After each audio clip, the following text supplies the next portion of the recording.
In this video, we're going to look at different ways that you can insert CSS into a HTML document. There are two ways you can do it, but in this one here, they break down one of the ways of doing it. There's the external method, and then there's two ways you can do it internally. So let's look at the external method first up. So the external method, the difference here is inside the head of the HTML file, we point towards an external style sheet. In this case, it's called My Style. So if we look in here, we have a separate file which only has the CSS rules in here. So let's have a look at how this would look like if we were to use, say, Notepad. Remember, you can use any other compiler you want to, whether it's Notepad, Dreamweaver, or TextEdit. So we just paste that in there. Then we do Save As, and we'll make sure this is all files. On my desktop, I've got a folder, so it's always a good idea to manage your files. So I would say put it in a separate folder and then press save. Now the separate thing here is that because it's external, we then have a CSS file which is separate.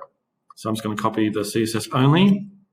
And in this example here, I can just literally not worry about the HTML. So if I go File, Save As, in this option here, there's no CSS option, but if you're in Dreamweaver or TextEdit, there is a CSS drop down there. Otherwise, do all files. Now, we need to make sure that we name this the same name in the body, which is called mystyle.css. You can rename that if you want to, but you need to go back to your HTML files and also rename it to the link to this, otherwise it won't work.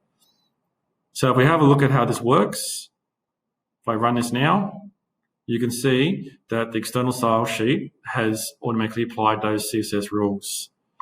So the great thing about this is I can have as many HTML files as I want, and let's just say I'll rename this one to About Us. And what will happen is that external sheet will universally update with all the formatting. So the external style sheet probably is the standard for managing larger websites, and I encourage you to use it where you can possible. The second option, which you're used to now, is the internal method, which is where you have style tags in the head, and then inside there you have selectors, and then those selectors will modify the tags inside. So here we've got a body and we've got a heading 1. So if we run that, you can see right away that the body tag has now got a linen background color, and we've got the heading 1, which is maroon and then 40 point.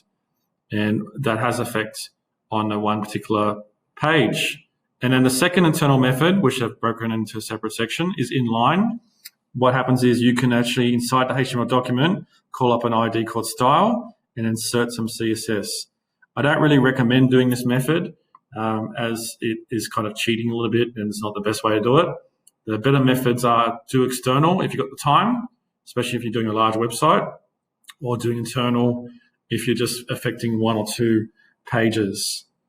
Please look at the documents in the downloads. Please have a look at the YouTube description. I have some examples which I encourage you to play around with, as it's the only way to get better at CSS.